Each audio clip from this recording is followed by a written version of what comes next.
without any further ado, let's welcome first Affirmative to begin the debate. Here.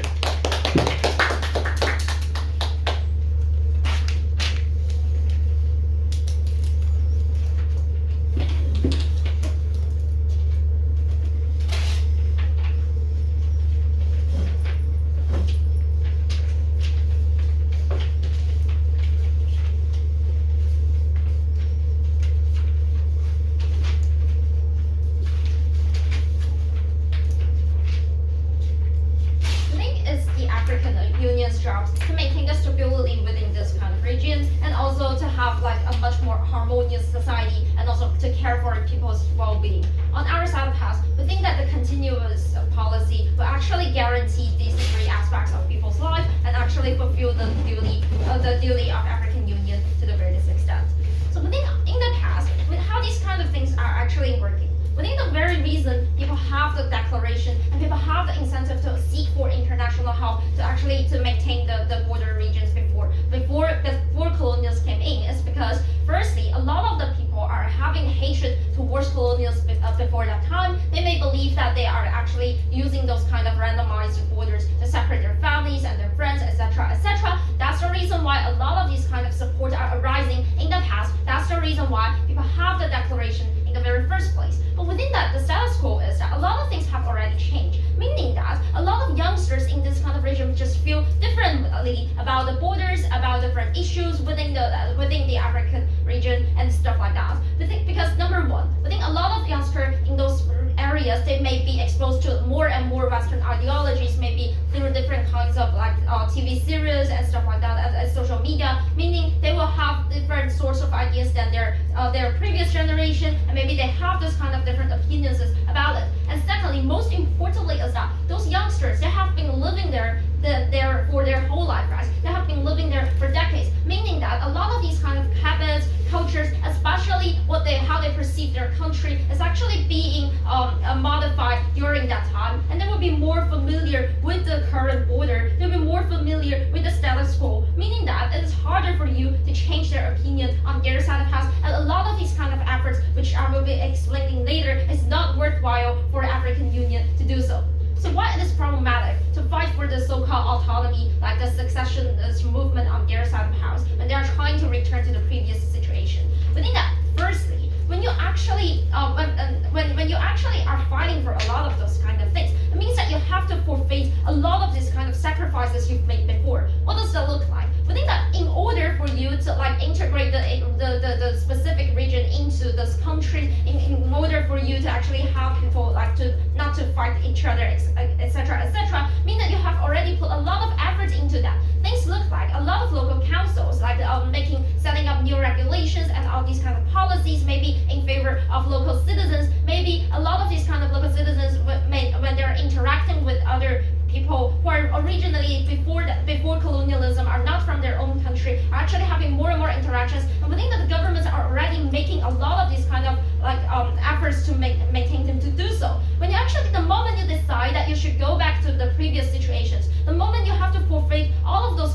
kinds of sacrifices, the moment you need to you need to nullify a lot of regulations, you need to have a lot of these kind of policies withdrawn. You also need to have other sorts of political institutions to actually to maintain the stability within the region. I think these kind of things are really tiring and require a lot of those kind of resources from around the world. And we don't think that African Union actually have that sort of energy and amount of attention to do that, and which means that this process will be really long-lasting and really exhausting a lot of the resources they could have for other issues. And secondly, we think that even if they miraculously manage to gather all those kind of resources and miraculously get all those kind of supports they need, they will create much more conflicts on their side of the house. What does that look like? For example, if you just integrate that region into back to the previous border, those regions will suffer from a lot of these kinds of other things. For example, before that, a lot of people, for example, younger generations, they have different perceptions about each other. Before that, they think that they belong to this country, but after those kind of movements, maybe they were perceiving as some kinds of really strange foreigners who are actually integrating back to our countries because of some really abstract history that we have forgotten before. So for a lot of these kind of things, these other people from different regions, they will have this kind of confusion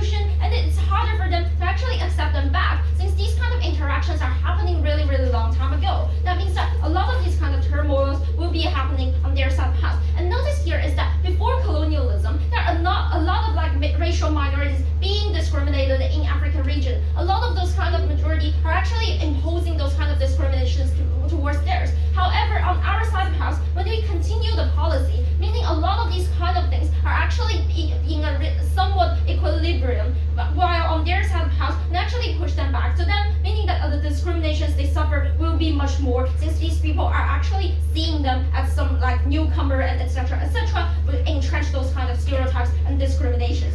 And secondly, on their side of the house, when they're destroying the very balanced situations we have already trying to set up, we think that they're actually going to have a really huge changes in the society, which can create much more different, much more chaos than the existing status quo. What does that look like? We think that, for example, between different nations, they have already have different kinds of interest conflicts. Meaning that, for example, a lot of like industry or businesses setting up in those border regions are already already generating tax income and a lot of other things. And not to mention, a lot of resources in those regions are going to create more and more benefits for the local government, for the local economy, etc., etc. So when these kind of things are being extracted from the specific region, we think that the local governments will have different sorts of opinions and backlashes. Meaning you have to gather a lot of political capital to actually convince them to do so, to have them to sign those kinds of treaties, to actually make them to be peaceful instead of like creating more and more conflicts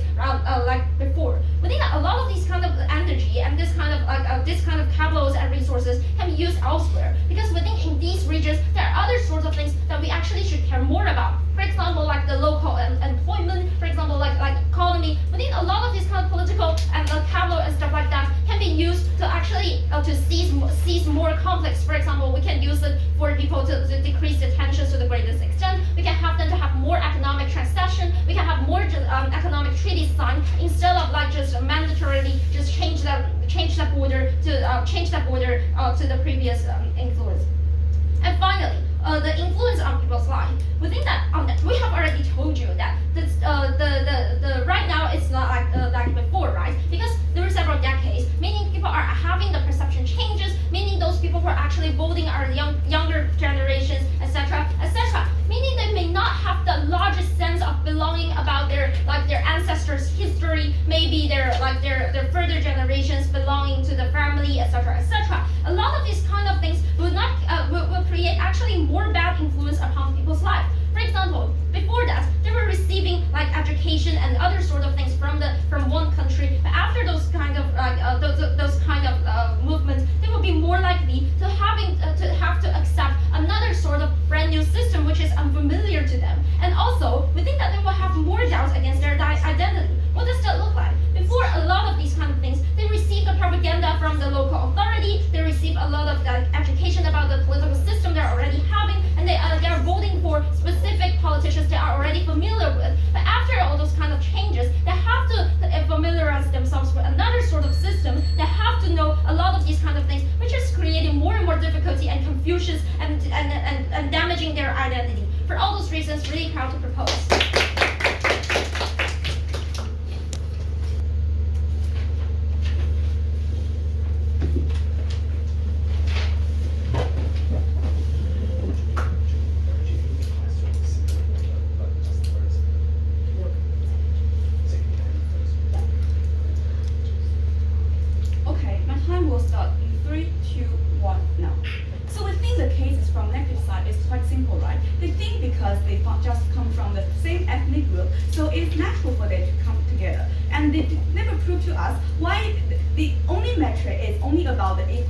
Ethnic groups, but they never proved to us what is the most important metric in today's debate. So we, as affirmative side, we pointed out that the lives of those citizens are the most important thing, no matter from their identity, their self-perception, and their economic status, and their national emotions. So we think the general lives of those citizens is much more important in today's debate, other than the simple metric about those ethnic groups can come together. So why in our side of the house, we think it is very justified for those citizens to just live where they are and to follow the borders that already exist. Two reasons. Firstly, we think that we already have a very strong integration after long years of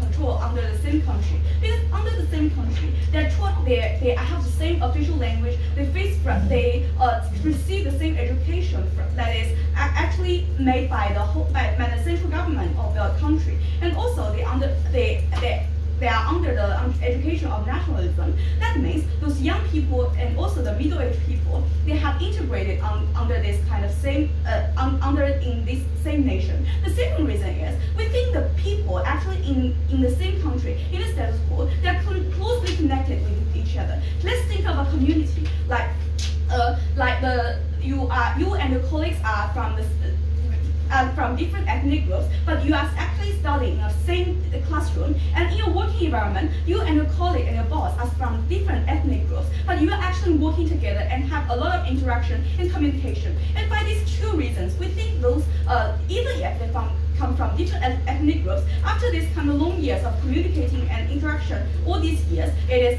very plausible for them to still live together. The second response to the negative side of the house is that the negative side just assumes that if they recognize the secessionist movement, those borders will change automatically and people will just move to their new life peacefully. We think they refuse to take the burden to prove why it is possible to recognize these new borders and why it is possible to just resettle those citizens. We think three reasons why the alternative in our side of the house is much better than our side of the house. The first is that we think this reset the borders is actually very tiring, long, exhausting, resource-consuming process, right? Because those social movement activists, they have tried it for a long time, but it is not still successful. This fact itself can already prove that this process is very tiring and cannot be done in a very fast speed. The second reason is that we think those South African countries are generally developing countries, right? That means they already have very limited resources. They have to focus on resources on giving food, make people put food on the table, or buying clothes, or just constructing those infrastructure. We think that kind of instruction and development and arrangement for budget is much better for the life of those developing countries. But if you are going to rearrange that, we think this kind of development process of South African countries will be severely obstacled by this kind of process. The third reason is we think in our side of the house we have better alternatives to use the same amount of budgets. For example, we can encourage treaties between different countries and make the construction of those infrastructures. So we think in our side of the house the very wise use of budget can better enable those African citizens a much better life. And this move on to my constructive speech. So we think that destroying the stability of the whole African Union is quite harmful in their side of the house. Why is that so? Because the two parts. First part, why it involves so large-scale change in South Africa? Because we think the colonial countries, they just set the borders very randomly, right? So if you are going to restore those borders to the original state, that means we think a lot of borders should be changed, and a lot of countries in the South African Union will be involved, and that means the conflicts between different countries will actually take blood and to endanger the lives of normal citizens. And we think because the number of borders, the large number of citizens will be unwillingly involved, and they just get away from their normal life. The second thing I want to point out is about the power imbalance. This will lead to further exploitation to those vulnerable countries, because in the African Union, we know some state is more powerful and some state is comparatively vulnerable, and we think this kind of signing treaties will further harm those vulnerable countries and lead to the power imbalance development in the whole South African nation, and reinforces that kind of polarization. Why is that so? The first mechanism is how this kind of border is made, which is never mentioned by the negative side of the house, and I will feel the burden. We think on two metrics, right? The first metric is that they refer to the records in the history, and second, they just negotiate between different countries. So we think the history is just written about 200 years ago. So we think it's just a vague description of what the border should be. So there is a large room for manipulation for those strong countries. That means they just point out a very large area, and the stronger country just take 80% of the area, and the smaller country just take 20% of the area. So secondly, why the strong countries have much higher incentive to exploit and make the unfair treaty for those vulnerable countries? Because in South Africa, we actually have a lot of natural resources like the mineral, like the very important raw materials for industrial development. And in those countries, they rely a lot on those natural resources. So for those strong countries, they are more likely to have more areas in those resources ample areas, and leave those very poor areas to the comparatively vulnerable countries. So we think this kind of resetting the treaty will put further harm for those most vulnerable countries in the South African Union. Yeah. So the final weighing is about why in their sort of thought it is much worse for those citizens.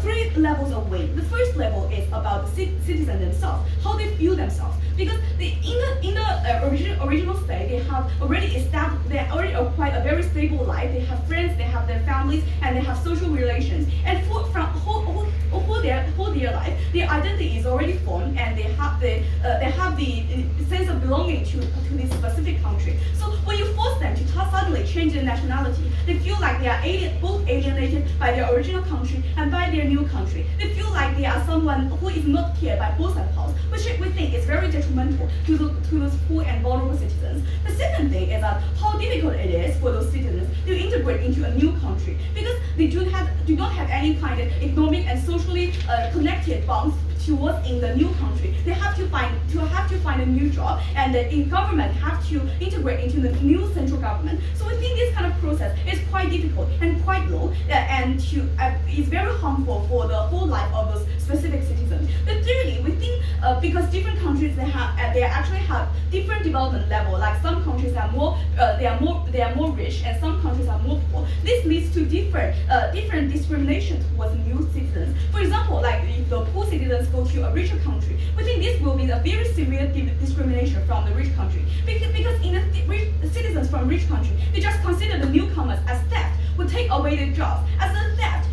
To go into the welfare system, as theft to take away their benefits. So we think, based on this kind of three characterization, we feel like for those citizens when they go to new countries, it is actually destroyed for their whole life. Based on that, we are proud to propose. Thank you very much for that speech. We'll now have the second negative up communication side. Meg, here.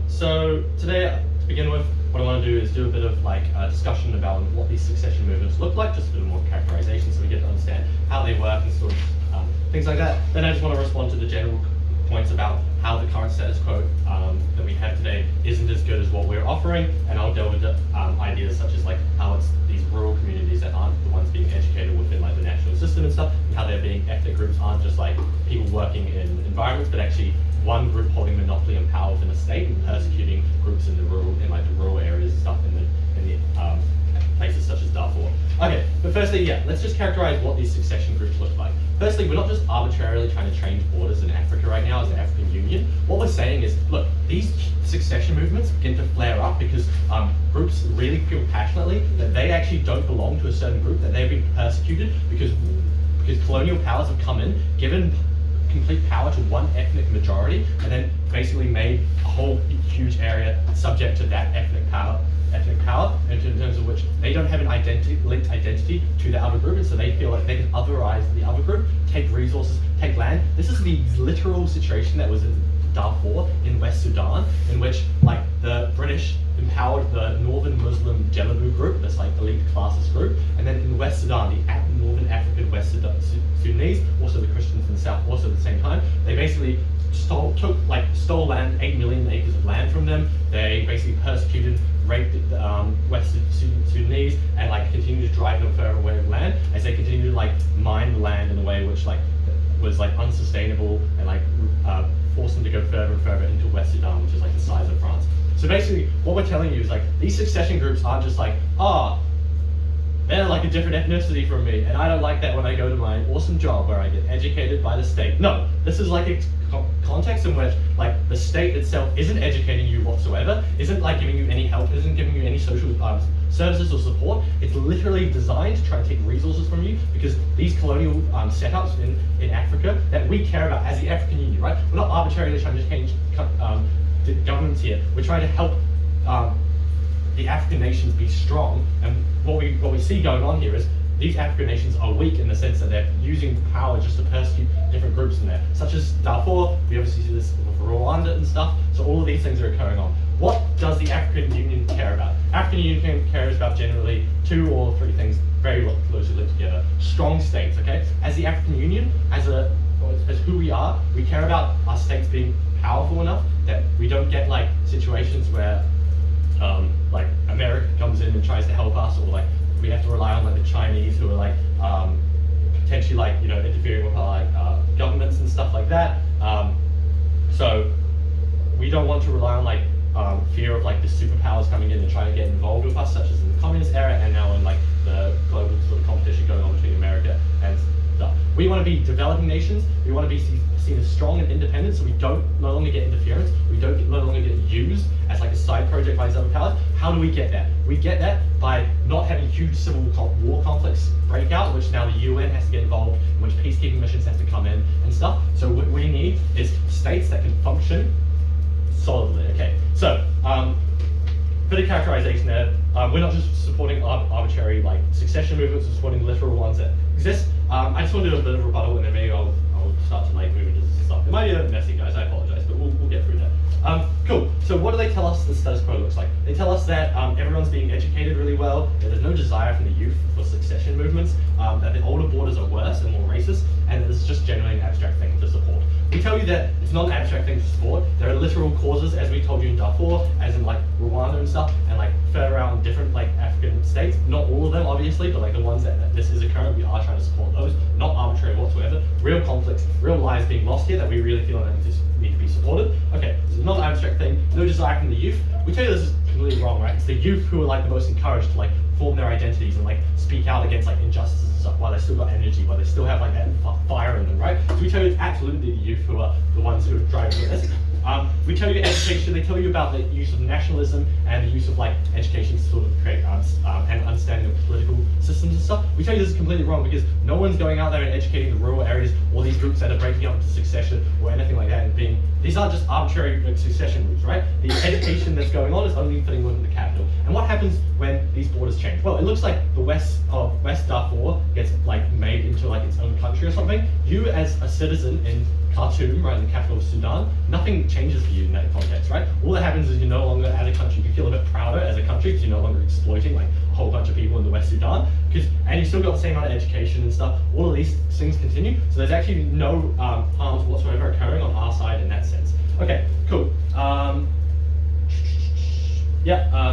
So education doesn't make sense. The desire for the youth is there. The older borders are worse. That's a really interesting one, and I do like acknowledge that that is something that potentially we need to work with on our side. Just because we're supporting like removing these completely like sort of colonial borders doesn't mean we don't also acknowledge that like, hey, maybe we do need to work on like, is there going to be ethnic tensions? However, the benefit we do have on our side is that these colonial borders came in out of nowhere. Like suddenly there was no Europe, and suddenly they decided to draw like literal straight lines within the borders. What do the old tribal borders look like? They actually look like a balanced equilibrium in which tribal groups have actually like managed to negotiate work over hundreds and hundreds of years in terms of like who can have like access to this lake, where does this border end, where does that border end? And so we tell you that like these borders that aren't the non-colonial ones, maybe yes, you guys are right, there is going to be some conflicts going on and stuff, but they're going to be much smaller. They're going to be based around not like, oh, this entire like as we said, like Kenyan, I can't remember the group, the Messin group or something, Messiah group,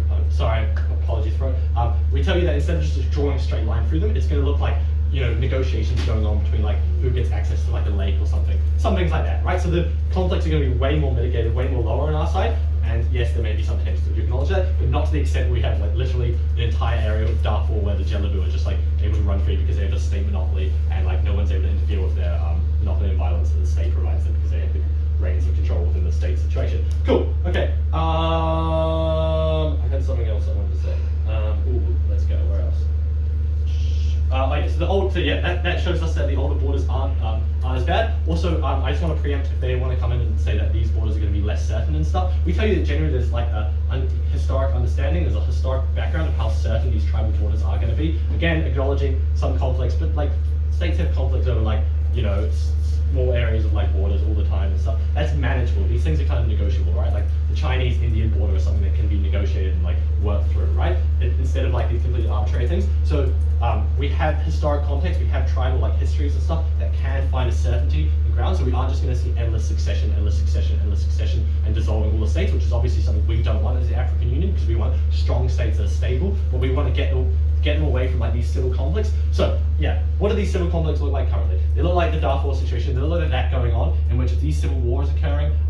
The state isn't able to function properly, meaning like lives are being lost, quality of life is being completely affected by like millions of people in Africa. The state isn't able to produce like goods and stuff. On our side, we get states that are actually socially cohesive because there's an identity going on there. The monopoly of violence isn't being weaponized by one ethnic group, and from that situation, we as the African Union get a situation in which we have strong states and are able to sustain themselves. Thank you very much, guys. Thank you very much for that speech. We'll now have the third affirmative up to include the stated portion of the AF case. Here.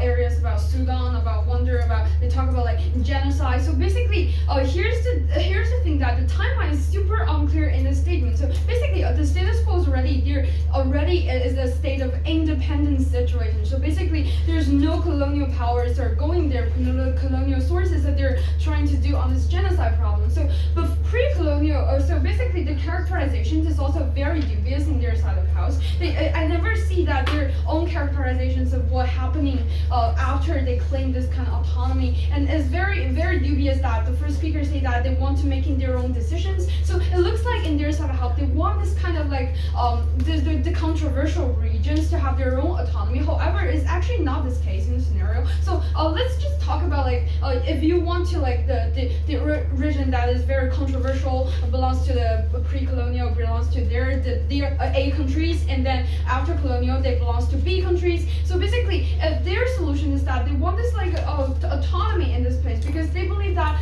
before pre-colonial, because they have the same cultures, and after colonial this culture has to mix up with the other culture, and which is very devastating because the majority of culture are always suppressing the minority culture, suppressing this kind of genocide. However, this is actually not the case because we know that during the colonial time, it's actually the colonial countries are actually suppressing those people there. So actually, some certain extenses, they kept this kind of state unity because they can actually connect this kind of like suffering together because they're all being suppressed by the colonial sources itself. They never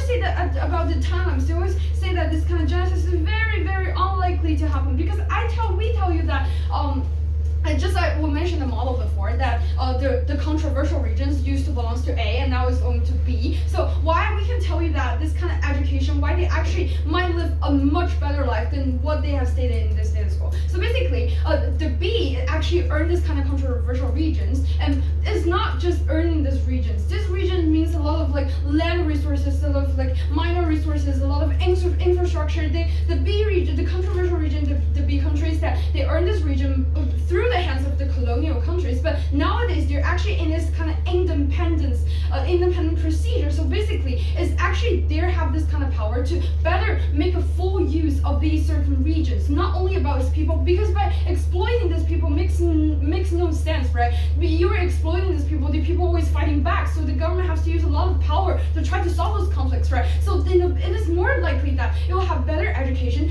better than what they say in the status quo, and they will use the controversial reason, use their resources to make full use of this region. So what they say about like genocide, about how they're being super discriminated, is actually doesn't make sense. It's actually not true, and judge should not buy this point because they have the full incentives to actually make full use of these regions, and they never prove to us why after you use these controversial regions, going back to the pre-colonial countries will actually have this kind of like better treatment, just like what they claim. They never prove to us the clear mechanism of how this identity can be formed and how this kind of like union can be formed, because we know that all the cultural difference they claim is actually in the pre-colonial region, right? The pre-colonial time, they have the same culture, presumably they have the same culture, and being colonialized, they actually go to another region. So actually their culture is already being like integrated in the first place. And once you ask this kind of controversial region to going back, they never say that it will actually improve the situation they claim. They never say that what exactly they can have this kind of identity, since it's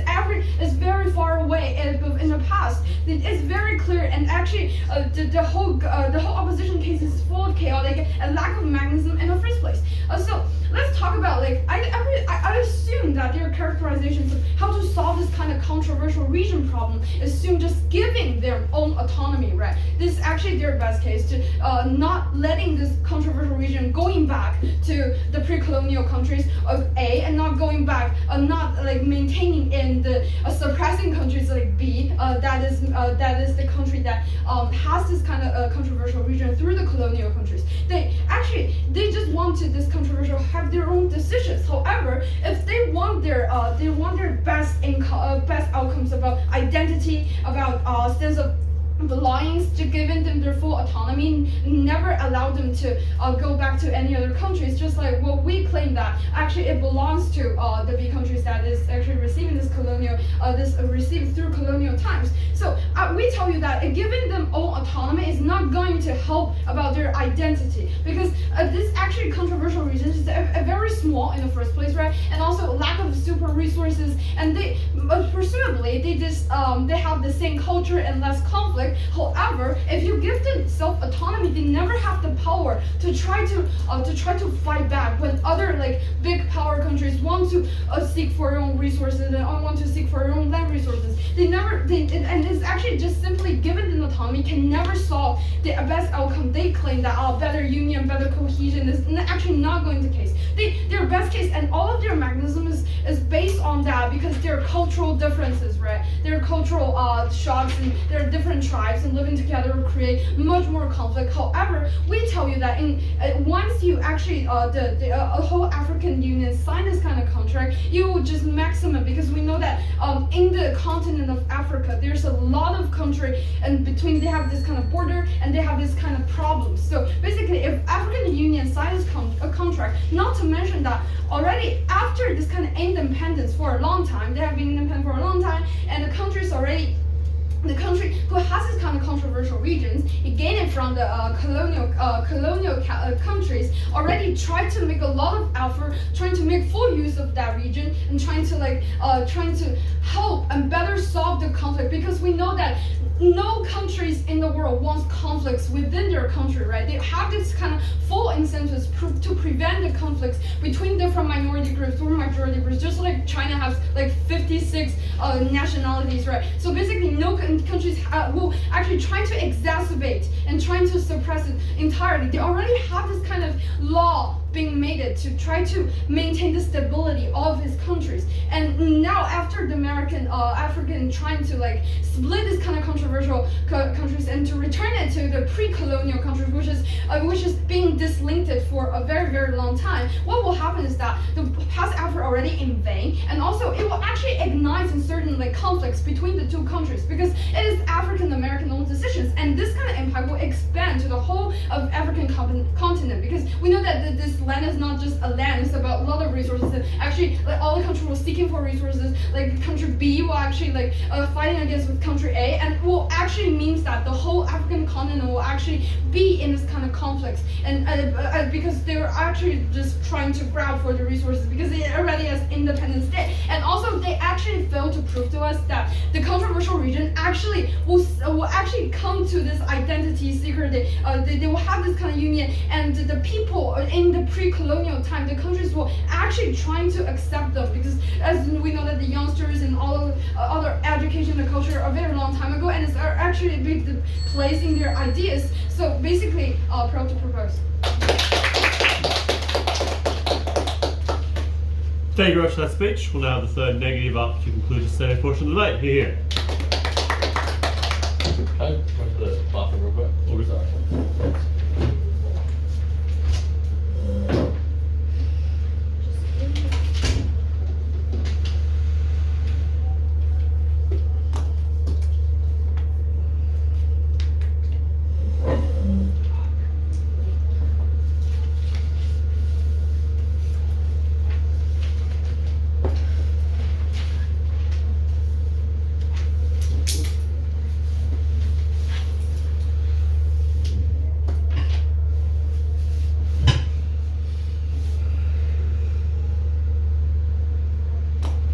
I'll just wait for a minute. Yeah, no worries.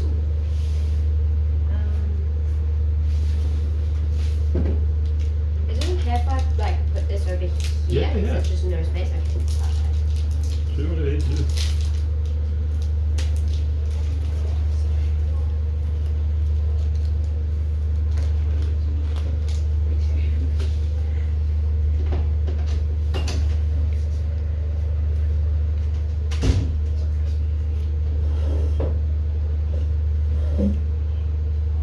Send my speech in 3, 2, 1.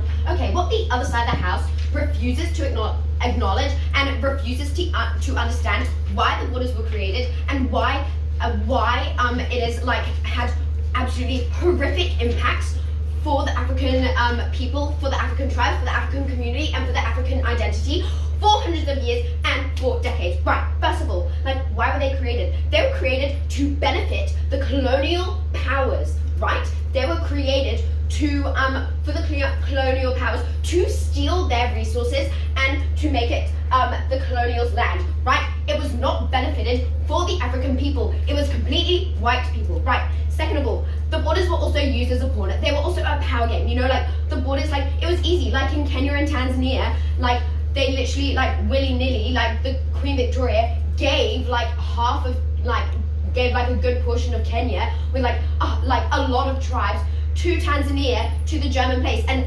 split, hundreds of families, tore them apart, and, ruined their, livelihood, their destination, and also their identity and their territory. They completely ruined it. Right, also, another thing, why it was created, right, the borders were also created to create unrest within the tribes that had already had their own borders, that had already had their own territory for hundreds and hundreds and hundreds of years, right? They were there before the colonialism got there, right? So it was a strategic thing for the colonialism countries to come in, create complete utter disarray, so that they could take advantage of the weak and confused African communities when they realized that their entire all of their agreements and all of their homes that had been there for thousands and hundreds of years were being taken away and completely changed, right?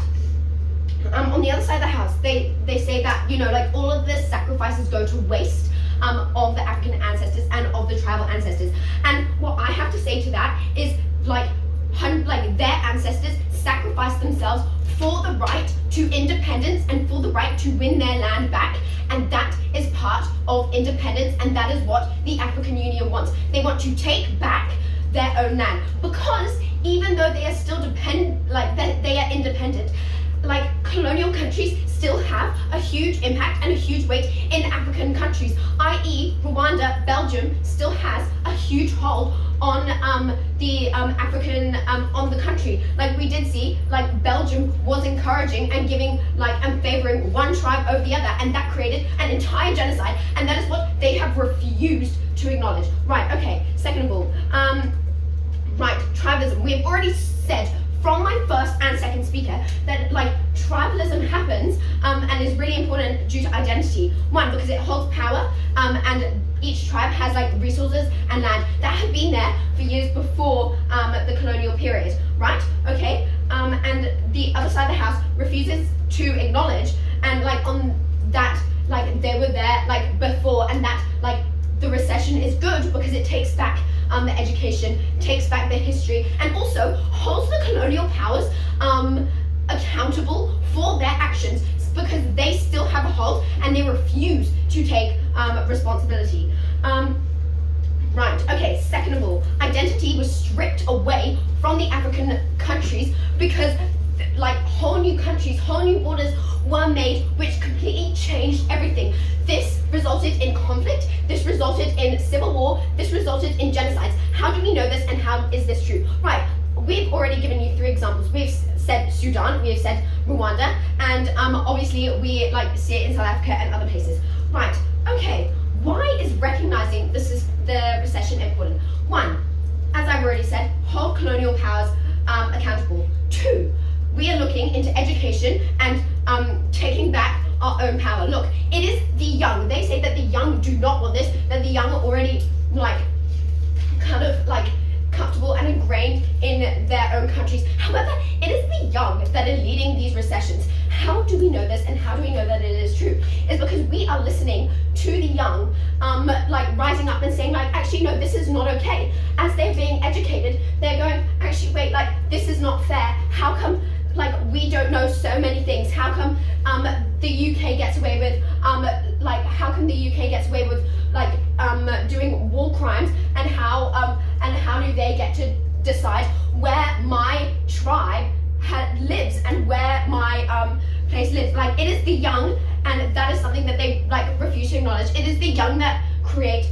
uprisings, right? And it is the young that wants to learn and have education and tell their people's story. It is about identity, and the African Union wants to be strong. They want to have a strong identity because strong identity creates power and also happiness and like that kind of like strong sense of self. Right, okay.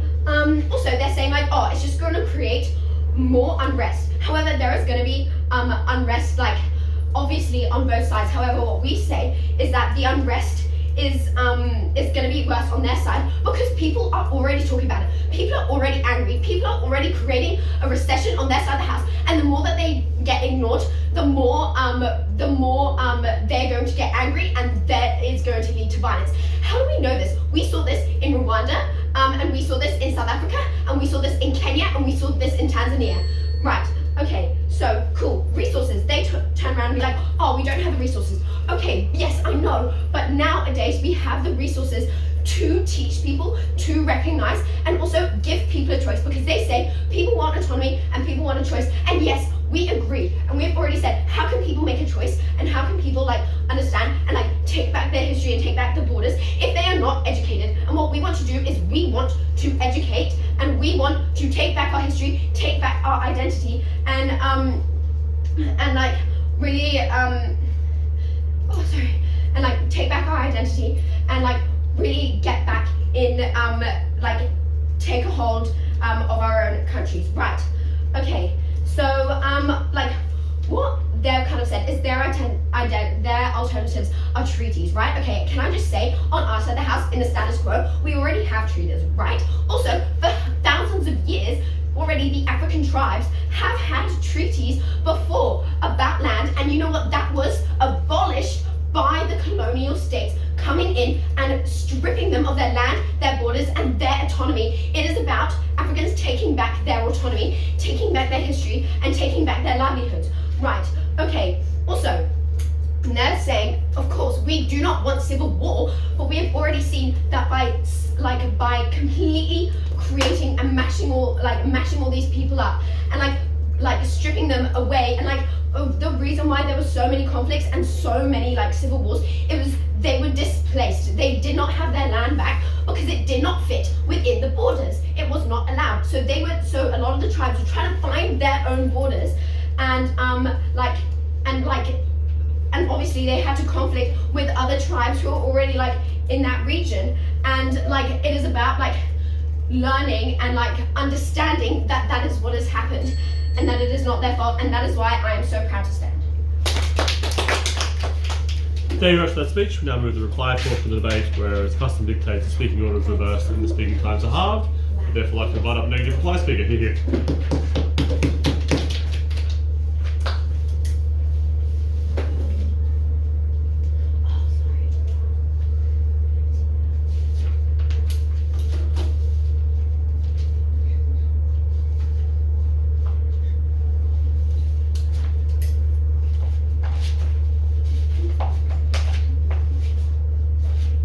Alright, 3, 2, 1.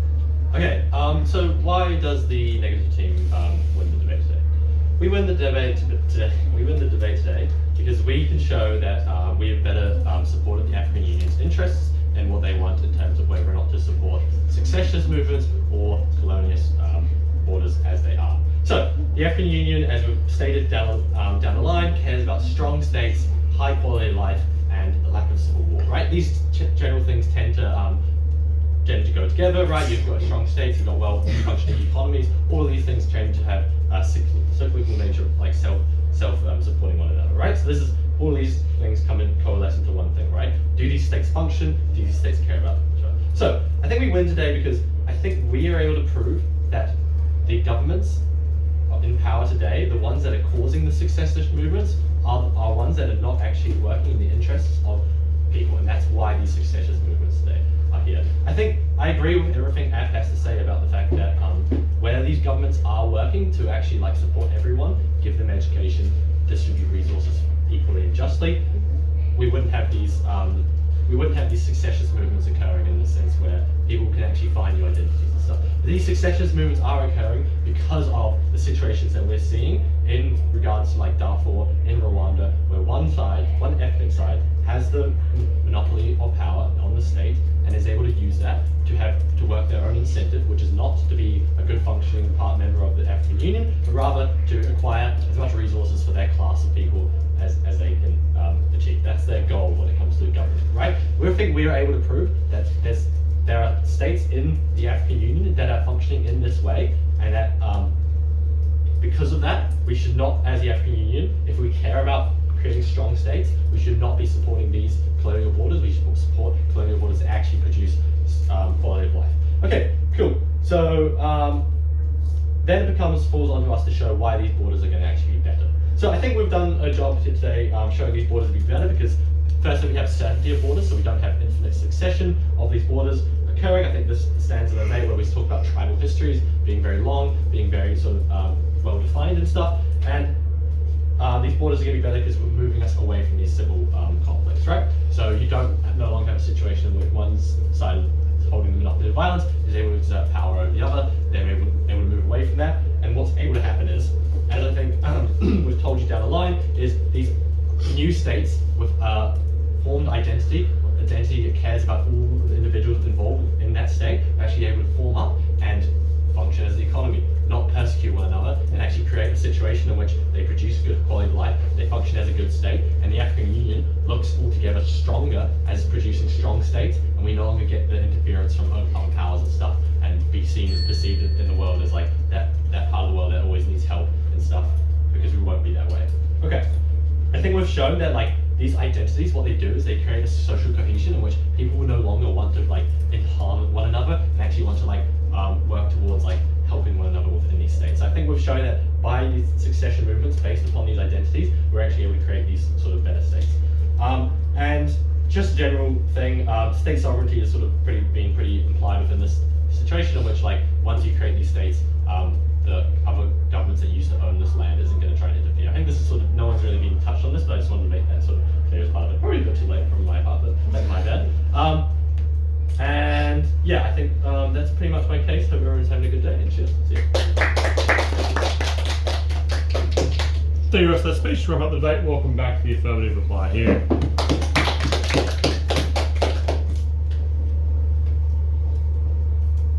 Colonial borders are bad, but changing that right now will be worse. We agree that historically you are creating more and more unrest and turmoils by artificially, randomly drawing those borders. We tried to change that, but we failed. As African Union, we do not believe that it is in our best interest to actually change this right now, after we already formed some sort of equilibrium, and we think that the only sacrifice you're going to make on the other side of the house is unacceptable, and we think that it will only create more and more more and more, you will just turn civil wars into some kinds of wars between different countries, different tribes in your side of the house, and create more and more instability into people's lives. I think the biggest problem with their case is that they say the motion specific said we should continue to do that, but doesn't guarantee that we actually can do that, right? They never explain why it's feasible on their side of the house that despite all those kinds of backlashes we talk about, despite all those kinds of massive amount of resources required, they can actually be successful. The only way to achieve all those impacts on their side of the house is that after they explain to us why all of those things can actually be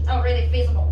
So we think that on their side of the house, they will only create more and more conflicts. I think that tribalism is actually bad right now when you're actually introducing it right now. On our side of the house, we actually have mixed up demographic distribution, meaning that we somewhat force people to get used to those kind of lifestyles. And for example, they have to embrace those kind of differences. Not at least, you have to have interactions between different ethnic groups. Even if some tensions exist, we still believe that we actually, on their side of the house, they actually should allocate more and more amount of resources like our third speaker talked about. Secondly, on Oxford, we think that these things will be much worse because when they're promoting tribalism, the only mechanism they give that why it is better is because it's historically existing. We don't believe that is true, right? Because historically, that is really people are living somewhat primitive lifestyle compared to right now when we're actually moving fast forward, and all those kind of things can be adjusted in a much faster pace. We think that these mechanism is kind of feeble and hard to prove their point about why this is actually better. And firstly, they fail to prove 2 points here. Number one, why those kinds of residents, when they have been in another region for decades, will be accepted by other people from the same ethnicity. We think the degree of discrimination on their side of the house is much worse because they are discriminated by their own kind, because they are being alienated by their own kind, rather than on our side of the house. And secondly, we think that they never tell us how strong those generations' affiliation will be. Their only explanation is like, oh, I read this from history book, I will be really, really glad that if I can go back to my original country. But they ignore the fact that a lot of their social daily interactions, a lot of their everything that they actually get exposed to is a larger chunk of material compared to the big stuff they actually read in their books. And secondly, even if all of those true, and even if they achieve the somewhat tribalism they actually talk about, we think that it exacerbates the status quo, meaning that it introduce more and more turmoils and chaos, and meaning that persecutions will be even worse. Because like our book talk about, number one, they say that there are a few empowered ethnicities persecuting another, but on their side of the house, things look like, number one, for minorities who are being squeezed into rural areas, it is harder for them to actually claim back the cities to enjoy those resources, because a lot of these kinds of people in office are actually from the much privileged ethnicity, meaning they will create more and more hindering the process, etc., etc. Secondly, if they stay where they are, it is harder for them to do so, right? It is their burden to prove to us that why these people can actually form a self-reliant economy and to be the so-called almighty power, etc., etc. Because we think that it's harder for them to coalesce with each other. Not to mention a lot of this kind of malicious, privileged ethnicity, when they group together in another region, they will have more and more malicious competitions, and they will be having all these kind of economic deprivation, stuff like that. What we prove on our side of the house. Number one, we prove we can actually achieve more stability. And second, we care about people's well-being as we actually analyze how people's mentality is going to change and why their life condition will be much more different for them. And finally, we tell you that we have better usage of these kind of massive amount of resources since we have these kind of things upon the transaction, treaties, and welfares. For all those reasons, really proud to propose. Thank you very much for speaking over the debate. Alright, please cross the floor, shake hands, head outside, have a result for you in about 10 minutes. Hi everyone, thank you all very much for the debate. We'll go through the general feedback result and then the reasons for the result. I think teams broadly did an okay job on what is obviously a very complicated topic with lots and lots of moving parts. But let's get through some general feedback first of all. I think the first thing is this debate kind of oscillated at times between having some examples but no analysis to support why those examples are likely to be ongoing and true, and sometimes analysis but with no examples to support those points of analysis. I think what would have really helped teams today is a more of an explanation of what the current movement is looking like now, what's going on in those conflicts. I think that the stuff in Tigray is probably a really good example that could be used in today's debate. Just to illustrate a bit more about, I guess, why the movements either are so likely to work or likely to fail and how that would interact in other countries, I think would be particularly useful. And I also think there's probably a spectrum here of movements that maybe have some degree of more legitimacy, will be somewhat more contested than other groups. So maybe try to have a trade-off of like, all right, maybe this group over here, probably has the justified claim, but we would trade that off because of broader conflicts that would occur over here or vice versa. So I think trying to engage in the multitude there, which is obviously difficult, there's lots of moving parts, but I think some approach there would have helped elevate the debate a bit more. I think the second thing is that there could have been a bit more work done to actually step through a lot more of the practicalities on the ground. So what a redrawing of borders actually means in terms of governance structures, laws, police forces, posting systems, and how that then interplays into either like a favourable way of it working or an unfavourable way of it working, to actually kind of paint a clearer picture, and then weighing off why we think those problems or those burdens are better or worse on either side. And the last thing I think is just tends to be, I think there's a whole area of the debate that could have been explored a little bit more around the African Union itself. So it's not necessarily an active debate, so it's not like what we necessarily like immediately care about what the interests of the African Union are. But I think there is space for both teams to talk about how endorsing or not endorsing this policies leads to a better or worse functioning AU. Do the countries agree more, disagree more? Like, what does it actually mean for that body being together? If we take it into a different context, like we're supporting secessionist states in ASEAN, how would ASEAN feel about that, or how would the EU feel about that, and trying to apply that sort of logic here, I think would be an interesting area of the debate to explore. In terms of the result then, it ended up being a 1-1 split between myself and the panelists, with the result going to side affirmative. Congratulations. Rohan also gave it to side affirmative, but this was still a 1-1, not a 2-1 training status, sorry, a bit confusing. Alright, let's go through the debate then and the reasons why affirmative wins. The first one I want to talk about is the situation of the status quo, what secessionist movements are looking like, and sort of assessing the imperative or the need for this. I want to start with the stuff side negative brings, because I think this is side negative strongest material, and I think what was ultimately quite persuasive to the dissenting panelist. So that's been kind of more mean than I intended, I'm sorry, to other members of the panel. And that is that there's the situation of these borders at the moment has been done in quite a bad way, done with colonial interests, not concerning individuals. There has been a flow-on effect disrupting people's lives, and ultimately it's a pretty unfair way that these borders have been drawn. I think we have some good examples here in places like Darfur.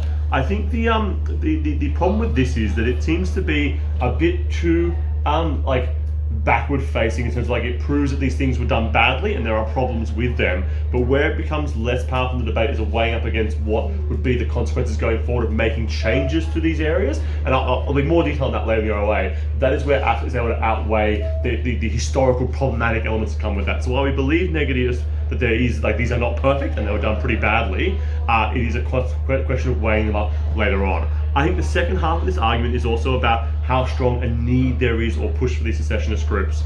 I think Neg lists some examples, but I think we could have had a bit more from Neg as to what these, how prominent these are, how much support they're gaining, what the conflicts look like, etc.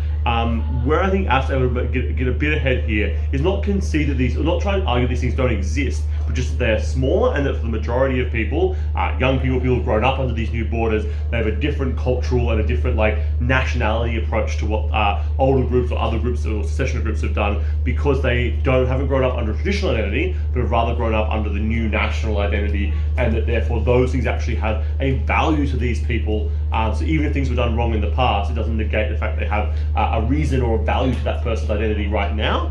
There's a bit of pushback from Neg here, but I think it gets a bit assertive in terms of what these young people think. We hear from Negative that it's actually young people that are pushing to fight because they're young, they have the fight, they have the passion in themselves, and we also hear the idea that they're the ones trying to reconnect with their culture and their history. I think unfortunately it's become just a little bit assertive. I think compared to Affirmative that explains the context as people exist in now, probably meant that a bit more persuasive as to why they're likely to think that, the majority of them are likely to think that approach than what Negative has said. The last thing in the status quo I want to talk about is this question of education being back and forth. This is not, I think, a hugely determinative issue in the debate. I think that I think at the end of the day, it's some educations in some countries are likely to be bad, some are likely to be good. It's unclear which side necessarily is the majority or the winning one in that. But I also don't think that the just changing the borders necessarily fixes all those education problems, or that those things are more important than the other problems that changing those borders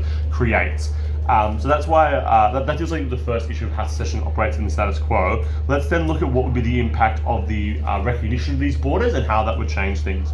I think the app has a number of, I think, quite reasonable logistical concerns here as to why this would be a particularly difficult thing to do, and then the better parts of the app case where they take those difficulties and talk about what would be actually harmful that comes from them. So the first thing we talk about is there are already political systems, there's already council systems set up, there's already structures in place that allow to govern those areas, and then absent when those borders change, it's unclear what the new governance structures will look like, how it would work, and whether it would be effective. I think the response we give from Negative to say that like these systems that are set up were colonially based and therefore are bad.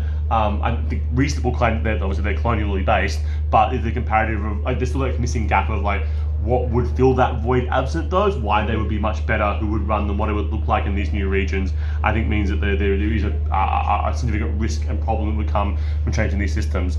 I think the second thing that AF talks about is the issue with integration of different people now. So I think maybe, I'm not entirely sure how practically this would work. Would people be moved around to different countries, or would the country just change around them? But AF, I think that I would characterize, I think without challenge from Negative, that it would involve a bit of population movement. People would be forced to change where they live, change their communities, change their environment, which I think all points to reasons why people will be unhappy with this integration and why they might not be necessarily pleased to be moved or pleased that the new people are coming in. And there's questions of like taking welfare and issues of jobs, etc., which probably means that like the people integration might also cause a problem, especially in the context we've had in the previous issue where there is some already new identity tied to the existing borders. I think the problem for Neg here is that their push on how the people will work together is the idea that, well, they have a racial or cultural connection now, and that comes from a traditional border connection, so therefore they'll be able to work together because they share that ethnicity and that history, but I don't necessarily think that is locked in or guaranteed, and it just seems a bit assertive that just because of like this, every other problem would not exist and they would be able to integrate it fine. So I think maybe that means that some integration would work. I don't necessarily think that would be everybody. And that I think also links back to the issue of like how big these secessionist movements are, because if they're not wildly dominant across the population, there's obviously then there's a proportion of the population that doesn't support these. It's unclear how those two groups then integrate if those things are updated. I think the third big issue with this recognition, the third issue that AF points out in recognition, which I don't think gets enough airtime after the first, is just economic issues. So how businesses work, there'd be lack of confidence that things are changing. Unfortunately, it's kind of just dropped after first and doesn't get a huge lot of impacting, so it doesn't rate a huge mention in the adjudication, but I thought it was worth calling out because it was mentioned that there would be some sort of complication there. And that only seem like a lot of practical quibbles, but I think those quibbles are ones that go unanswered by Negative as to how this new world would actually function, which then allows the affirmative team to get away with the harms of like there'd be more increased tension, there's likely to be more conflict as these borders are changed, but also that I would talk about how the process of big and smaller regions, countries being able to like negotiate with different power levels, so they get the bigger country gets the better resources, the new rural areas, the new drawn border areas or breakaway secessionist regions get like rural areas without the resources, without connection to power, which means that like the power imbalance then translates to worse outcomes, but also an increase of those tensions between those areas. So I think then what AF's able to show at the end of this issue is that there's likely to be a process that is not going to work particularly well and likely to lead to continuing and ongoing and worse conflict. I will note here, this is where I think the panel also had divergent thoughts around this issue, that being that the way up that was made by the rest of the panel was that given there'll be conflict and issues and problems on both sides, with whether it has existing borders or new borders, we ought to defer to what we think are fairer and better borders, that being like the traditional borders that existed. However, my opinion was that it was unclear that necessarily would be an equal level of conflict, but also that it was unclear that those new borders could survive and function as functioning new states compared to other states, or they'd be able to set up well given the power imbalances that ultimately existed. So at the end of the debate, we have a system that is pretty like the status quo that has not been set up well at all, in fact set up quite problematically, but unclear that this particular method to fixing or addressing it would result in a ultimately better scenario for the majority of people, majority of cases, and that is why Affirmative is able to take the win. Hope that all made sense. If anyone has any questions, like any feedback, please let me know, but otherwise, well done and best of luck for the last round of Australs. Thank you.